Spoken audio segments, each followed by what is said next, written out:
Welcome to La Alma Dorada podcast, a space where truth, healing, light, and empowerment meet. Today, I have the deep honor of sharing the space with a brilliant and compassionate voice all the way from India. Arunima Datta. Arunima is a criminologist, researcher, and current PhD scholar at Rajya University under the guidance of Professor Dr. Bimal and Patel. Her mission is to connect the principles of criminology and behavior in sciences with the realities of everyday life to help us live more intentionally and consciously in how we interact with the world and each other. Arumina, thank you for being with us today. Welcome to La Alma Dorada. Thank you so much, Karola, for having me. It's extremely an honor. Thank you. Well, let's get into it. Arumina, first, I would like you to share with our guests or our listeners, I should say, because you're my guest, who is Arumina beyond your professional titles? And tell us a little bit about you and also behind what inspired to become or study criminology. Good question. Okay, firstly, this is the first time that someone has asked me to introduce me beyond my subject. So for that, thank you so much. Um, so beyond my subject, I would say a daughter, a sister, a friend, a community being, a social being in general. Um, so yeah, that above all of that, I would say that I would identify as a reader for life. Like books are my most favorite companion. Books are my first love. I am that kind of a person. So that is what brings in a mix of idealism in me about idealistically, this is how the world should be. But I also know practically this is where we are. And I think it's important to have that North Star also so that we can at least head towards that. And about what inspired me to get into criminology is honestly, I got to know about this subject incidentally, completely unplanned. I was pursuing BSc Life Sciences in my after school, and while I was graduating in life sciences, I was part of the college debating society. We were preparing for some competition, reading up on some other topic, and I came across this word, criminology, criminologist, and this sounds very intriguing, right? So then I started looking up that what is it about, where is it, like what, where is it taught in India, that kind of a thing. And then what got me attracted to this subject is the holistic understanding of criminal behavior. Because I'll say, even me for that matter, up till my graduation, before I came to this subject, it was always about judging criminal behavior. And of course, that part of it is important. But the mindset shift of understanding someone before we judge them. So that has been the most influential personal growth also for me. And that is what keeps me in the subject. Yes, for me, like when I saw your picture for the first time, I was like, did you really study criminology? You know, because you have very soft face, you look very sweet, and when you see people in this campus on this area, you expect this tough woman, and So I was like very excited to talk about you about why do you choose this career, but it's not because it's not a common field, especially for a woman. Was there any personal moment or story or calling that led you here? Oh, yes, absolutely. Um, uh, so I am born and brought up in a small town in the state of West Bengal in India. And of course, it was not, I will say, a very gender equal, a very safe for women neighborhood that I was born and brought up in.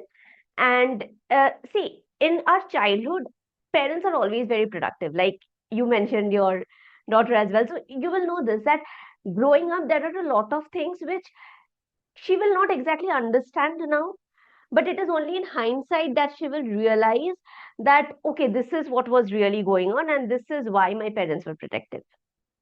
So growing up, there were a lot of these incidences, which of course I understand more in hindsight, which I did not completely understand or comprehend while I was living in that area as a child.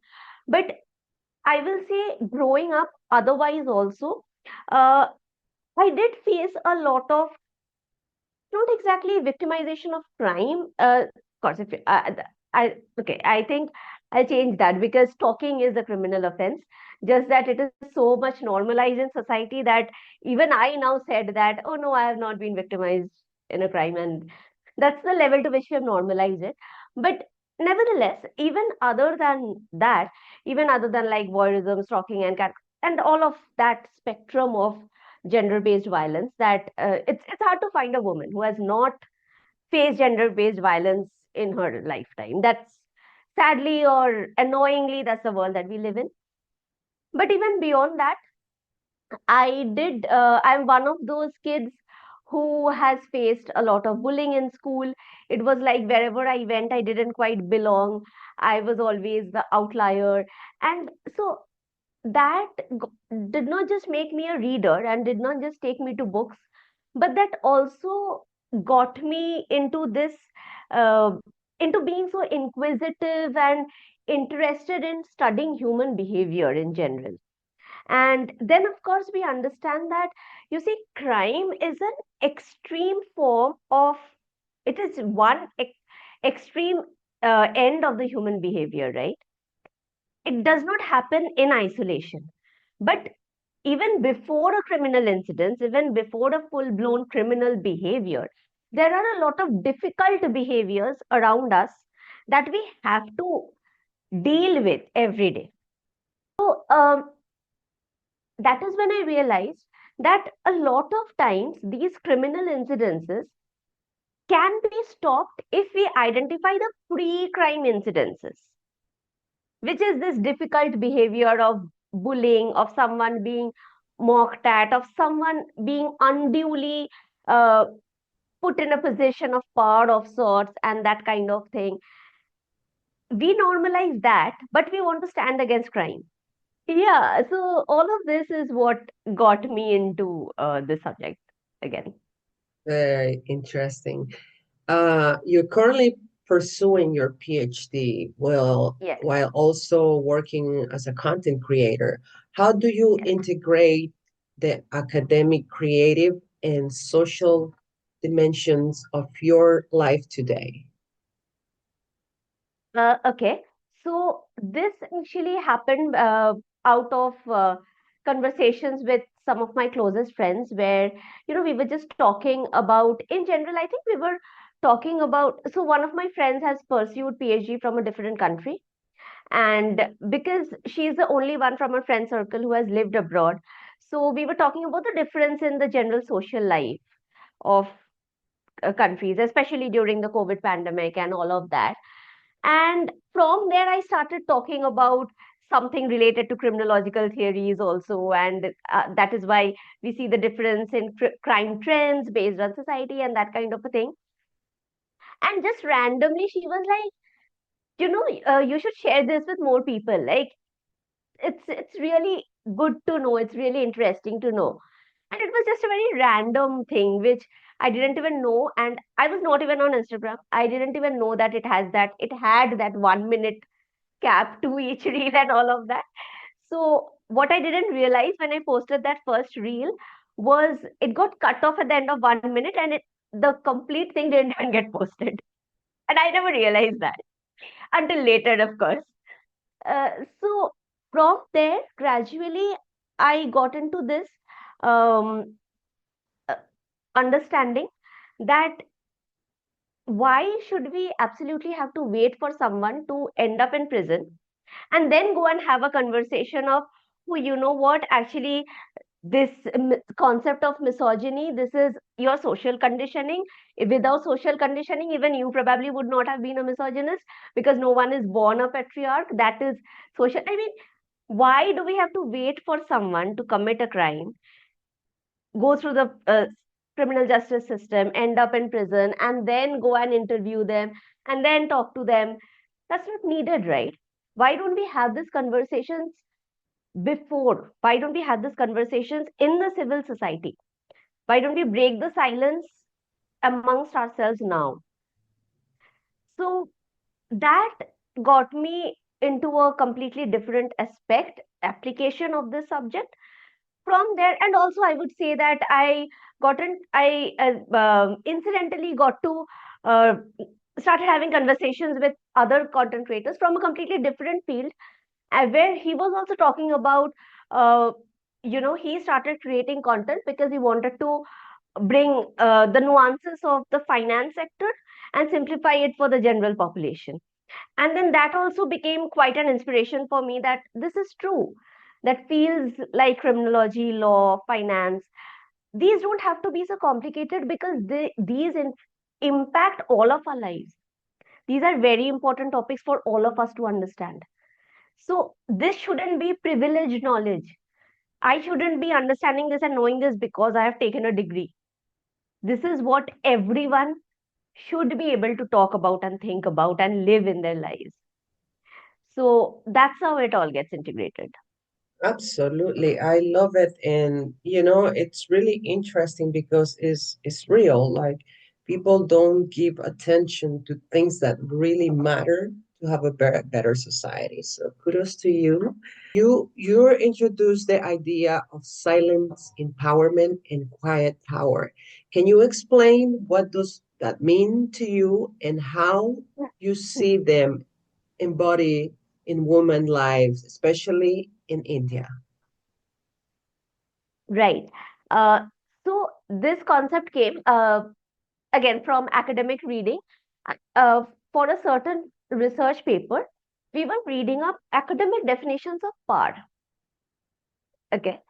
So when we were reading up academic definitions of power, then we realized that of all the thinkers, the sociologists who have defined power, so if I have the time to mention just two contrasting definitions, not very contrasting, but two definitions. One school of thought, Max Weber defined power as, the capacity to follow through with my intentions, my ideas, and influence an entire group of people to follow through with my ideas and intentions, even if there is resistance. That's the long and short of that definition. Michael Foucault, on the other hand, defines power as not just in terms of some such institution or agency as one source of power, but in terms of like power is everywhere. Power comes from everywhere. So we cannot just extrapolate it to this one agency, one institution, that kind of thing. Most interestingly, Foucault also talks about power as not just making people act against their will, but it can be a necessary constructive force in the society for progressive change. So technically, in fact, Foucault also mentions that power doesn't always have to be destructive and negative and that kind of a thing. So it was interesting to note that in the academic definitions of power, nowhere is power exactly defined or constrained as something destructive, something aggressive, something violent. However, if we look at depictions of power every day, like what I'm getting into, right? Depictions of power every day, not about kindness. It's not about making space for someone else. It's not about believing that there is always room for everyone to grow. That's not seen as powerful. And this concept of silent empowerment also flows from this thought of quiet power, which just yesterday or day before yesterday, Kirti and I she is the one who connected us. So Kirti and I were having this conversation about, our mothers. Like, just in so many ways, we are the first generation of women who are having this life, this freedom in life. At least in India, we are really, in so many ways, for over 90% of families, we are the first generation of women who have this kind of freedom and this kind of a life where we have studied, we are going out for work, and we are basically making our own life decisions. Our mothers never had that. Yet, throughout our life, it was our mothers who have been the strongest support system and who have always pushed forward for our freedom, even if they were also the women who never found a voice to stand up for themselves. So many of us can relate to that. Yeah, Absolutely. I believe we are very blessed, I would say, to be living in this time and space. Just because we have the opportunity to do what we're doing right now, not only in India, I think women are target everywhere. Even in countries that gender equality is balanced, we are target everywhere in the world. And I always ask myself why. It have to be, in my opinion, because we are the most powerful beings that exist in this planet, just because we give life to male and female. But in a way, I always think that we always target each other as well. And this is a time where we can unify and create change and uh, enjoy the life that all those women who died before who were fighting for us to have this freedom, and for you and I to be talking right now. So, in honor of them, we'll absolutely. continue. Yes. Yes, it's really like we owe it to them. We owe it to all the women before us, because of whom today we are here having this conversation. Absolutely. So, do all survivors of crime find empowerment through survival alone? Or is true empowerment rooted in support systems, healing, and collective recognition? Right. So, like we were talking about this concept of silent empowerment in terms of mother-daughter relationships, where someone doesn't have to be very loud or very actively fighting for you, but even taking a step back, being in the background, even silently just going about their life, they can empower someone else. Now, if you're talking of victims of crime, here it's about, firstly, the concept of empowerment of women. What is our idea of an empowered woman?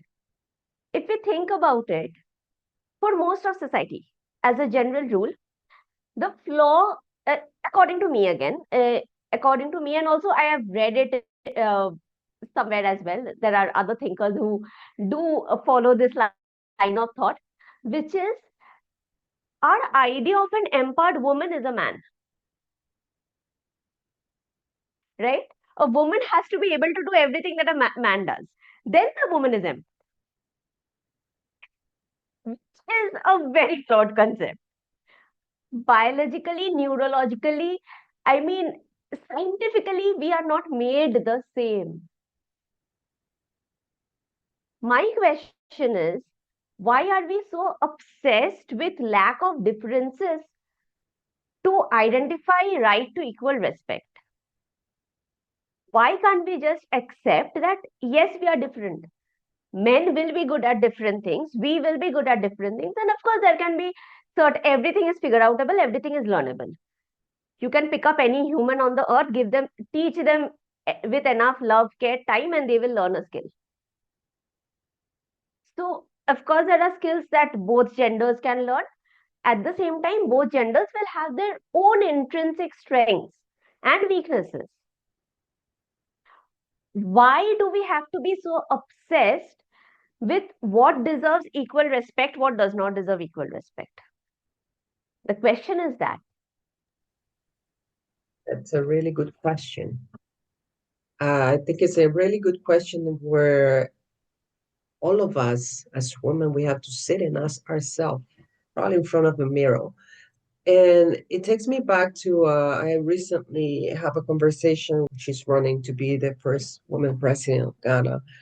And she mentioned something similar to what you say. She say, instead of seeing what men are doing, why we don't focus on what we have to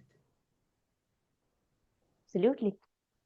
do? Mm, yes.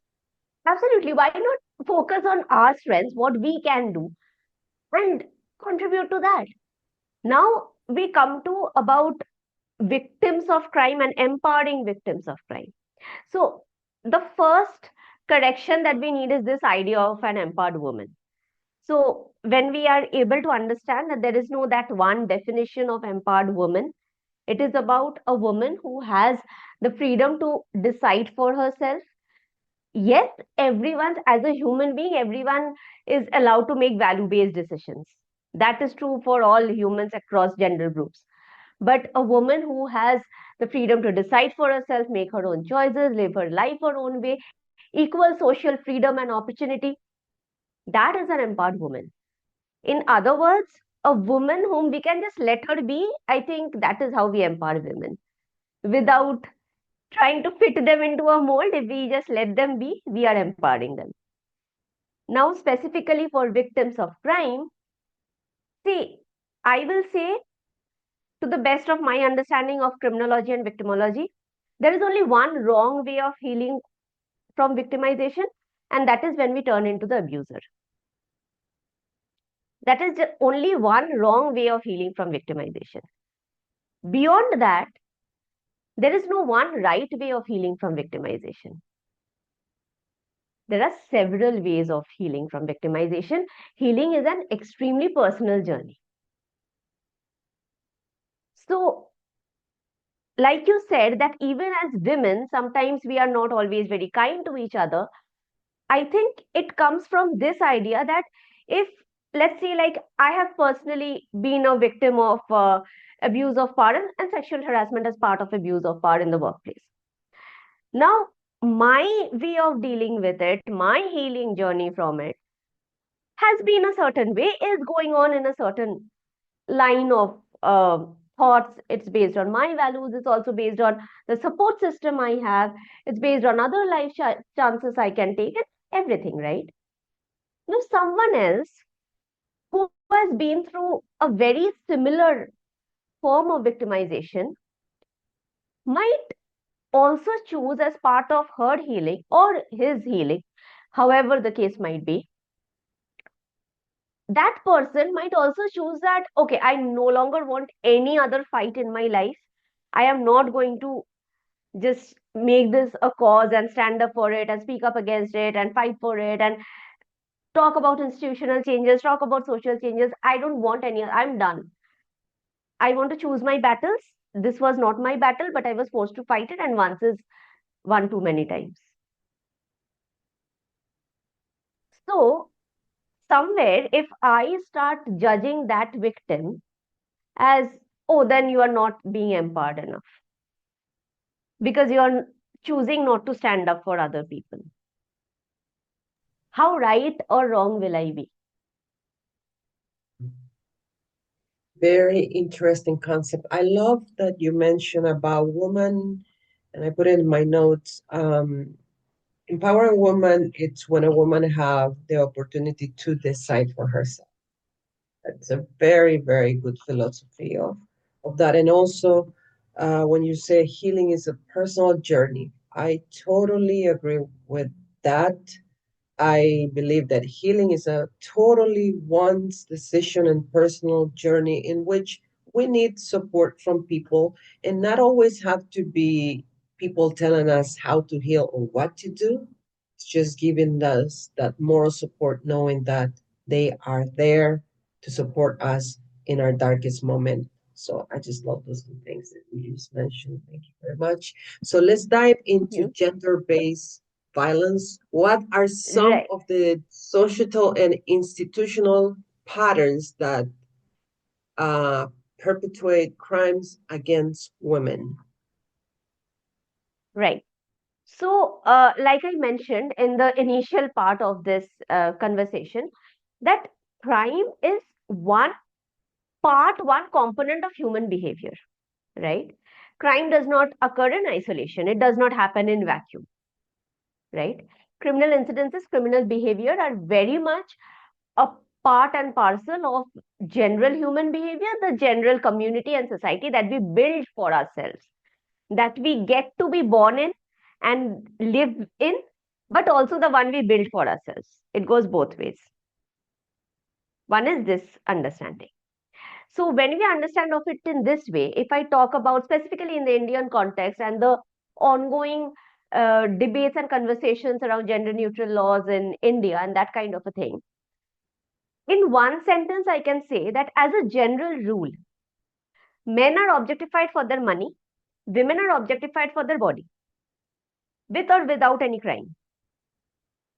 Now, if we look at crime trends, we will find victimization and criminalization of this exact same thought process. That men, even in intimate partner violence, as part of intimate partner violence, are financially abused way more than in any other way. The psychological abuse and all of that comes as a part of it. But primarily, they become victims of financial abuse, which is an exaggeration and extreme point of the general society also objectifying men for their money.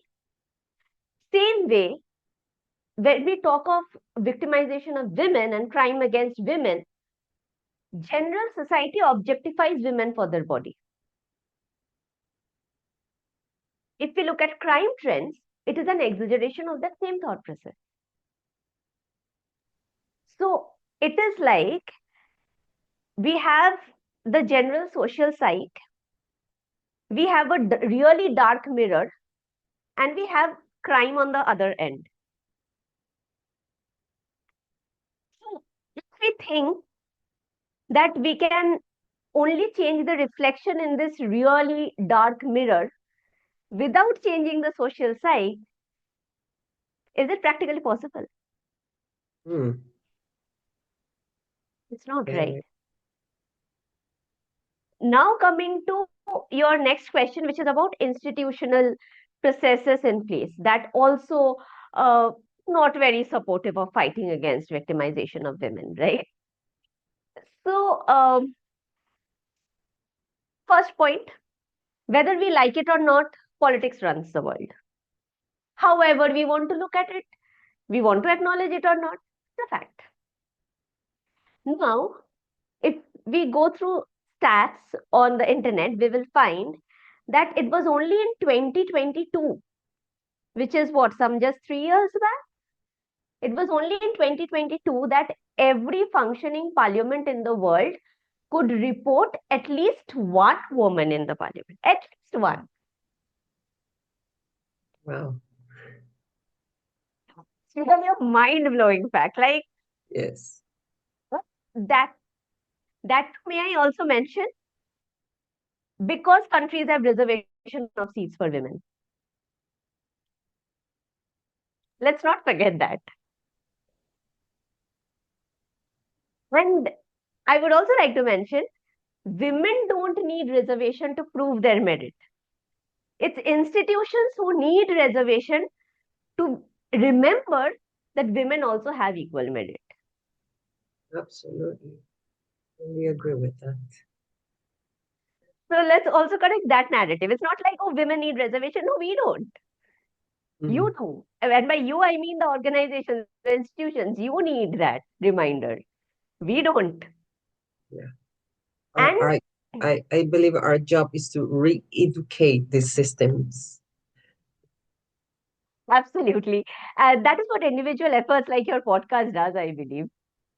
Connecting it to, again, certain criminological theories, where one is we talk about crime as, according to one theory, one school of thought, we talk of crime that criminal incidences happen in the intersection of a motivated offender, lack of capable guardian, and a suitable target.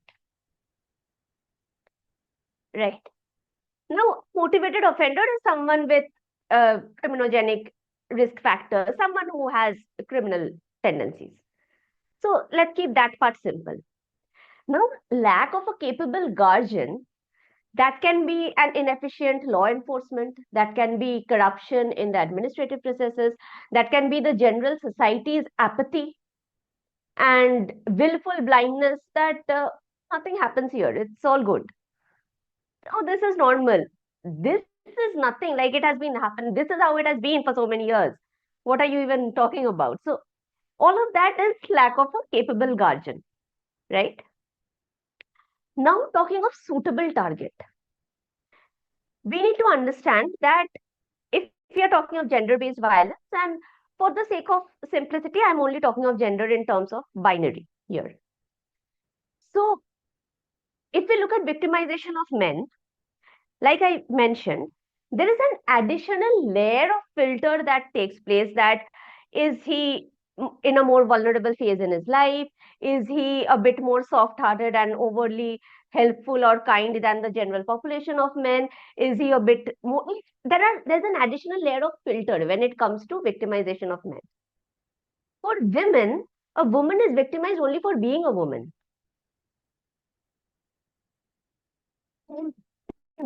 For men, there is this additional layer of does he lead a high risk life in any way? There is still that question. Mm.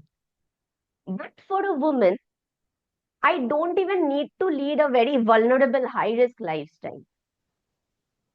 I could be in my home, never leave the house, and still be victimized.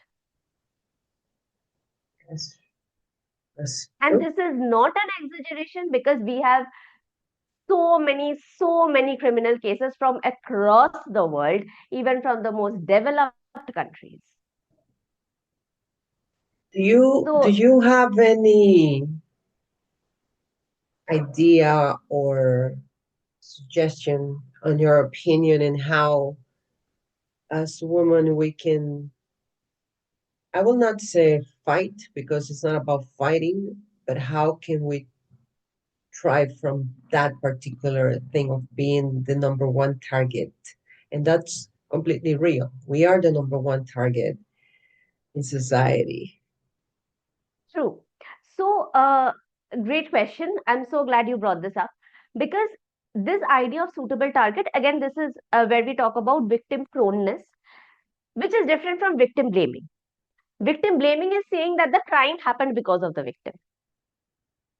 That's not what we are talking about. Victim proneness talks about what are my characteristics that in a room full of people, this particular person thought that they could do whatever they want to me and get away with it. Their behavior, the responsibility, accountability of their behavior is still on them. But I'm so happy that you asked this question because till the time we understand that what can I do differently so that their perception, at least they will question their perception. One is, of course, not living by the social standards of, women are meant to be good listeners always, in the sense that we there's a difference between being a good listener and being blindly obedient. And when society tells that women are always good listeners, what society means is women must be always be blindly obedient. So it is for us to re-educate them on that difference, that of course we are good listeners, but we are not blindly obedient. Love it. And also understanding that, this thing of standing up for ourselves. A lot of times, we women, myself included, I've also been this way for majority of my years, really, where we doubt ourselves so much, we gaslight ourselves into thinking that, oh no, I'm overthinking, nothing's really wrong, and we doubt ourselves so much that we guilt trip ourselves for thinking that we are being victimized when we are really being victimized.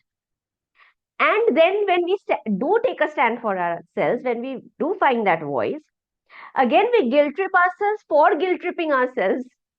and not taking a stand earlier. We Yeah. know that. We have all done that sometime or the other. So the idea here is to understand that we cannot be a completely different person in one situation, which is probably one of the most difficult, one of the most traumatic experiences of our life, and be a completely different person in all other situations of our life. If we want to be assertive when we are being victimized, we have to start practicing assertiveness across the board in all our human interactions. And for that, I will add that we have to learn compassion cannot exist in denial. In the sense, just because I understand where you are coming from, I understand that you have never been taught before, taught better before. I understand that this is the behavior that you're used to, and maybe you always get away with it, which is why you think you will also get away with it. And maybe this is what you see all around. You don't see society taking a stand for women either, which is part of what makes women a suitable target also. Society also has a role to play Mm, because it is always the women who are held accountable, right? So, because they know that it is the woman who will be held accountable way more than the offender. So, that is also what makes women a suitable target. And to change that perception of society, it is we women who need to take the stand that I can have compassion, I can have understanding that you have not learned any better behavior till date. But even for me to be understanding, even for me to have that compassion, I cannot be in denial of your toxic behavior or your criminal behavior, right? Compassion cannot coexist with denial. You and want me to be understanding? Great, perfect. But even to understand you, I'll first have to acknowledge that what you're doing is wrong. taking full responsibility of their mistake or their mistake. I understand you made a mistake, but take responsibility and then I can be compassionate towards you. The concept of victim prones often spark debate. How can we approach vulnerability and risk without placing blame on victims, especially on women? Um, so this is a little unpopular opinion alert. Also, I might also change my mind in the future when I learn better or depending on situations. But for now, I really believe that the onus of equality lies with the abused. It's not like if we go through life with this over optimism that some fine day we will just wake up and find equality sprinkled over the earth. That's not happening.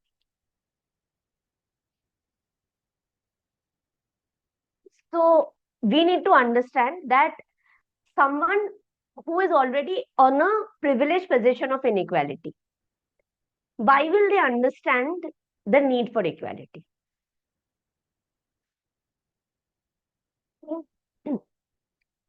They are, it's not like they are suffering. Okay, it's not that patriarchy does not harmfully affect men, it does.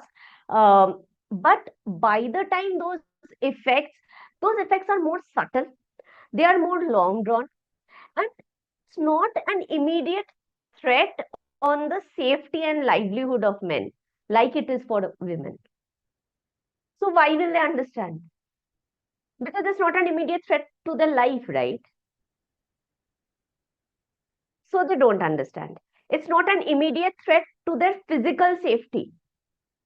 So why will they understand? There is this concept of sensory criminology which talks about we till date we have understood crime only as a very visual concept, like something that we can see, the impacts of which we can see. Scientifically, that may not be true.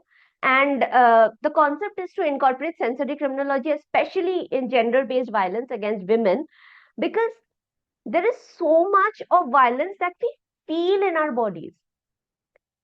That perception of threat, that feeling of I am not really safe in this atmosphere, in this, with this person, or in this group, or in this situation, we cannot come up with an evidence for the court.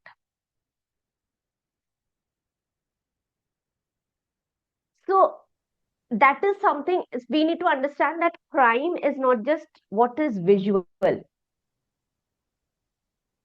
is something that we feel through all of our senses, down to the neurological level. Hmm.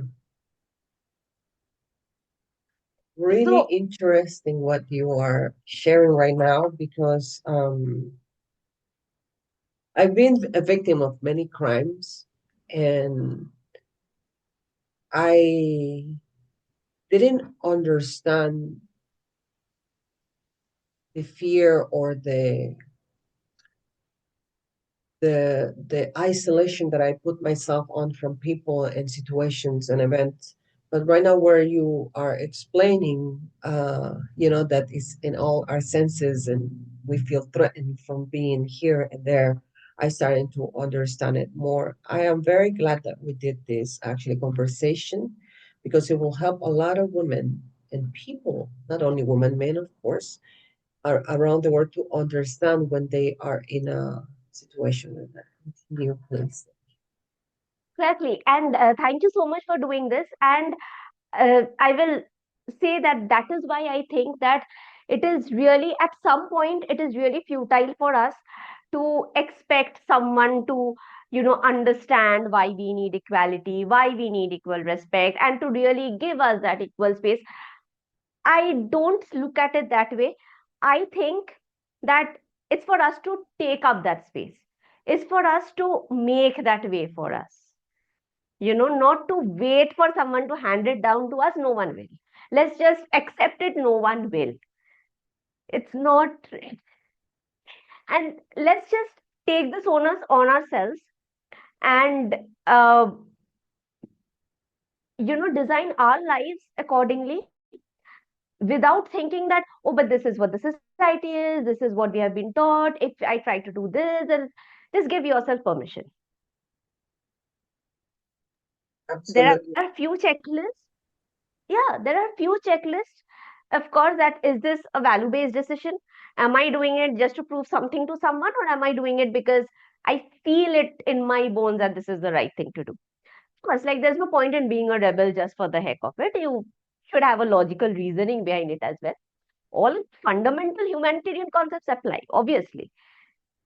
Having said that, I think the way for women to, and I think that is something that is, that we see an increasing number of women doing also nowadays. And like you said, I really think that we are blessed to be alive in this particular time and space, where a lot of women, we are in our own ways trying to create that space for ourselves, and really just create the life that we want, in that way, be our own sunshine, to put it that way.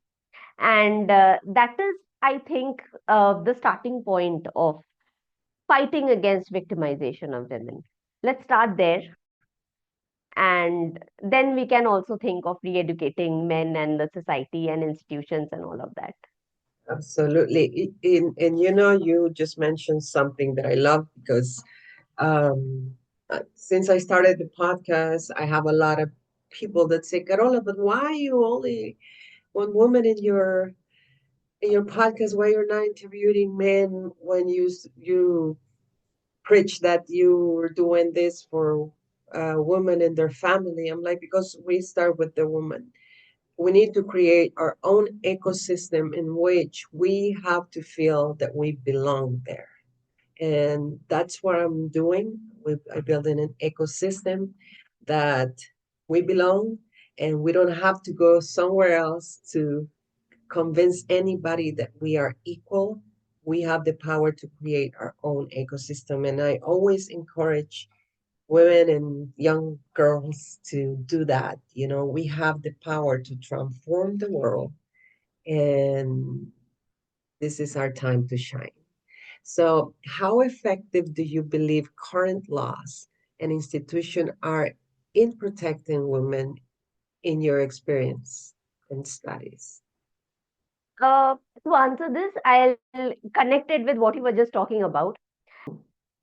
I wonder in how many boardrooms anyone has ever asked, why do we have all men in this room? Why don't we have any women here? Because we are all men deciding on laws for women, like we know best. That's never been a question.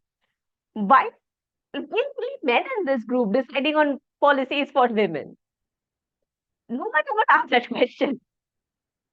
Yeah, why not only women in this space? So of course, thank you so much for doing this.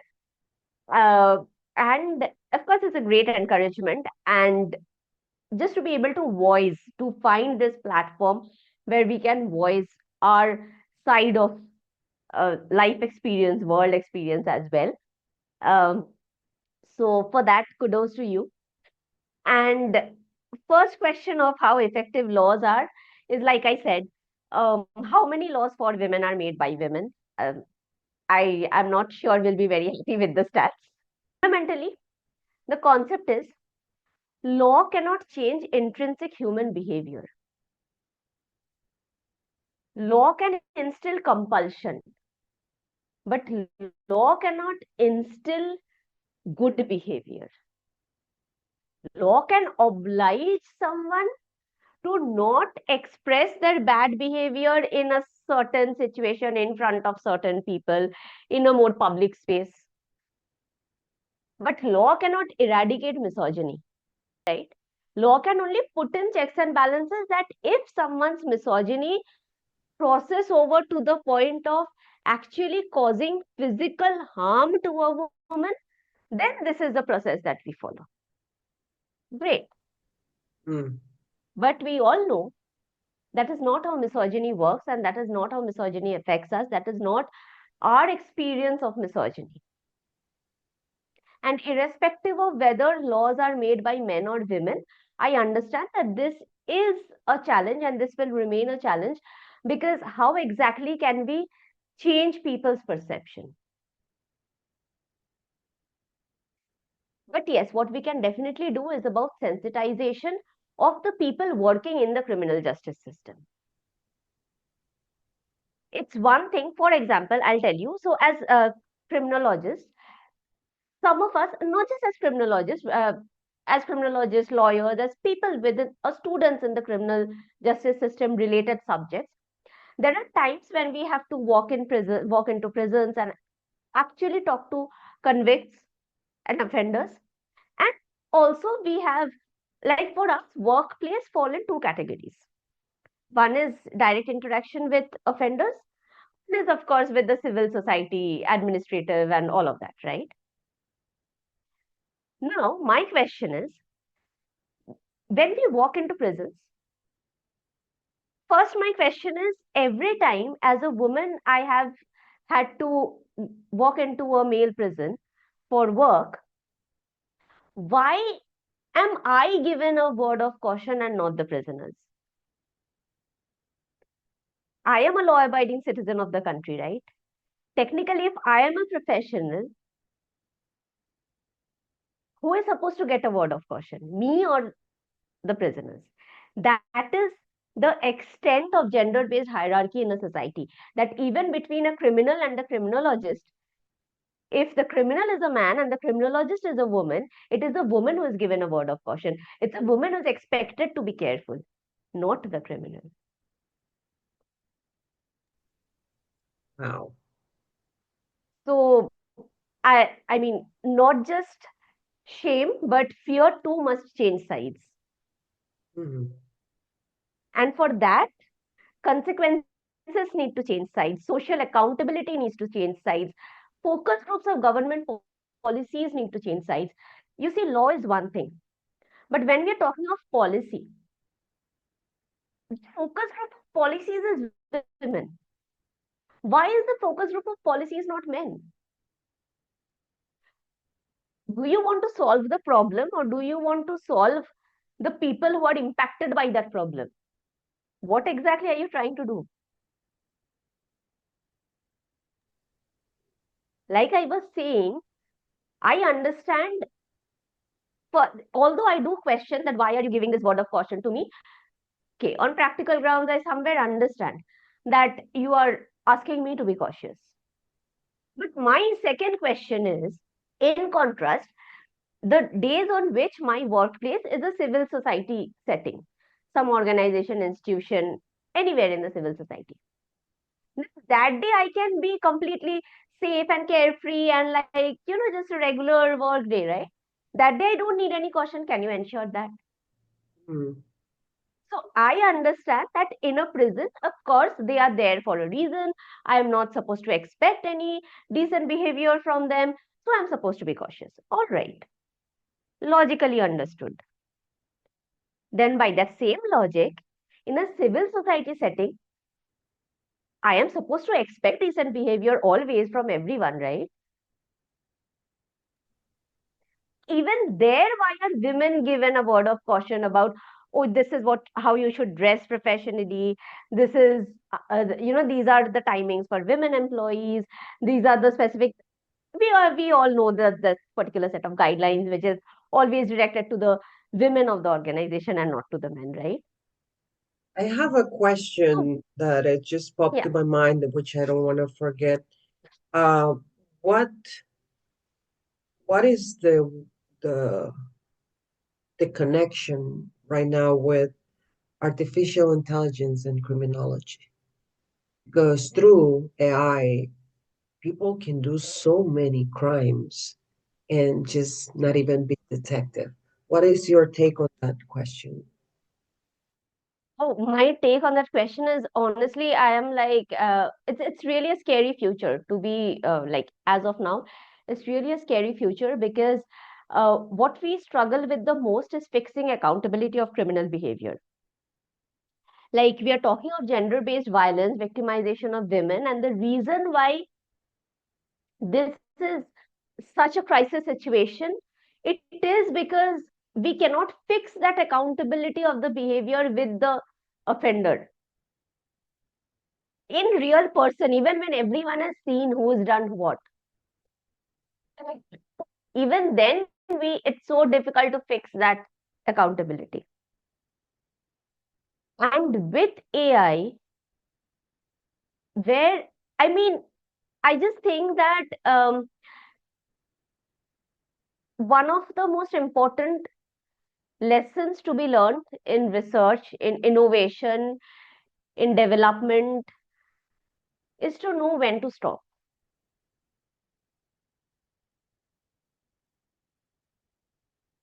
Progress is great. Tell a I man think to you're on stop, mute. Arunima. Tell a man to stop. They see it as a PlayStation or video game. I believe that more women need to be involved in building policies and Oh, controlling absolutely. what these wondrous men are doing in AI. Yes, and even for policy, this thing of it's not only about women being involved in policy, there's also another important thing here. For example, if you're talking of menstrual leave policy as a policy for women, right? So, if you're talking about that, my question is, will women across every socioeconomic class, across all sectors of work, have access to a menstrual leave policy? If they don't, because if you're talking about policy for women, then that policy should trickle down to women, every woman in the society, irrespective of class, caste, creed, religion, whatever. The type of work they do, that's none of that should be a factor, right? It should trickle down to every particular woman in the society, but will it? What about women working in agricultural fields? What about women working in as domestic house help? What about women working in construction sites? Will they also have access to menstrual leave policy? That's a good. However, when that becomes a policy, women who already have access to menstrual hygiene will be the ones who also have access to menstrual leave policy, and women who don't have access to menstrual hygiene in general will also not have access to menstrual leave policy.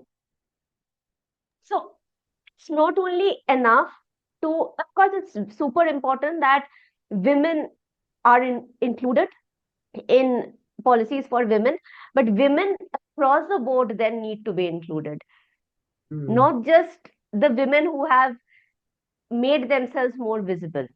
mm, leadership is really Leadership is really about shining the light and figuring out if someone is invisible till date, why. mm. It goes back to something that you mentioned before about women who live underprivileged don't really understand what other women who are not do. I totally believe to be able to create change, you have to rise from the darkest place. And Absolutely. that's the way you will understand what everybody needs. In a world dominated by large institutions, how important are small, intimate platforms, maybe like this one? Uh, can you afford to truly make a difference in gender justice? Absolutely. I believe it definitely can. And because of the visibility, invisibility thing that we were discussing right now, we need to understand that for organizations and institutions to even get this idea, even to be able to think of that, we had no idea that these people existed. That is where individual platforms like your podcast has a very instrumental role to play, because you give voice to so many who would otherwise probably not be heard, who would otherwise probably not be recognized for their efforts. And or maybe they would not even think that they could go up to some organization and actually be heard, because we are very good at self sabotaging ourselves as well, right? We are very good at self doubting ourselves as well. So there is that, it works both ways. And also some organization would be like, but we never heard of you, we don't know what you do, we have no idea. And this is where individual platforms like this can have such a, can be real change makers, to find out stories that are otherwise untold, unheard, and to bring up thoughts and ideas. Progress is really more to do with thoughts and ideas than people. It's about understanding that this particular mindset of gender equality, this particular mindset of gender justice is way bigger and way more important than individual you or me or any other woman. If we are, just like, we were talking about so many women before us, they are not here to see this change. Even so many of them, they are not even here to see this change, but it is because of them that this change has been possible, right? So the Absolutely. same thing goes, that this conversation about gender justice that we are having, we may or may not get to experience this in our lifetime. If we get to experience this, it's a huge blessing. If we don't get to experience it, but even then, it's about the fact that we are doing it, we are fighting battles that we are capable of fighting, so that our daughters, our next generation don't have to. We cannot take away anyone's life battles. Everyone will have their own set of struggles, whether we like it or not. But at the same time, if there is something that I can make better for them, why will I not? So, definitely, I think that it's not only about institutional change, organizational change can be influenced by small place, seemingly small space, bigger ideas, platforms like this podcast. Thank you. That's wonderful. And you remind me something of, they say that we entered the golden age. So women are here to build that beautiful and amazing path for our children's and our future generations.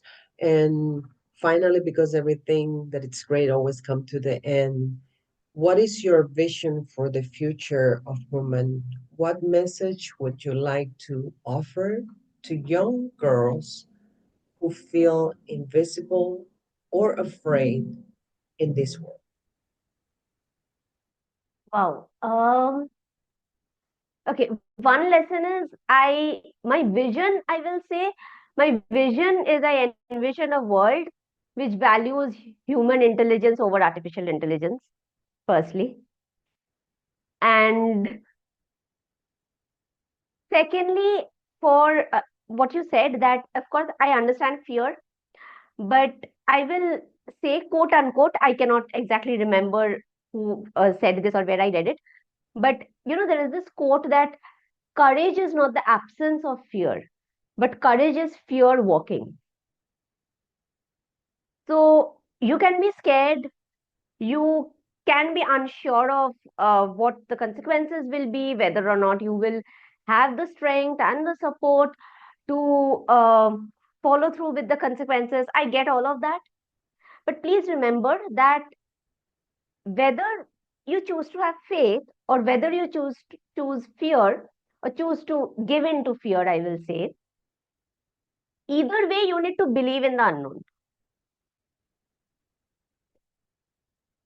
To give in fear, also, we are believing in an unknown, the catastrophized unknown. And to have faith, we need to believe in glorified unknown. But either way, it's the unknown. So we can consciously choose which unknown we believe in, and also have grace for yourself. There will be situations when you will choose faith. There will be situations in life where you may not be able to choose faith. Have grace for yourself and give yourself that time and space to heal and learn. You can only do better when you learn better. It's okay. No one gets it right all the time about everything at all. That's a very human experience. But in any situation, if you know that on humanitarian grounds, it is the very right thing to do it scared. That's all. Wonderful. Armina, thank you for gracing this space with your radiant mind.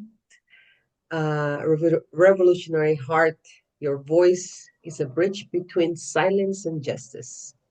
And your presence remind us that not all revolution make noise. Some rise in stillness, and you are the one who are listening to all the chaos, but you are embracing it with grace.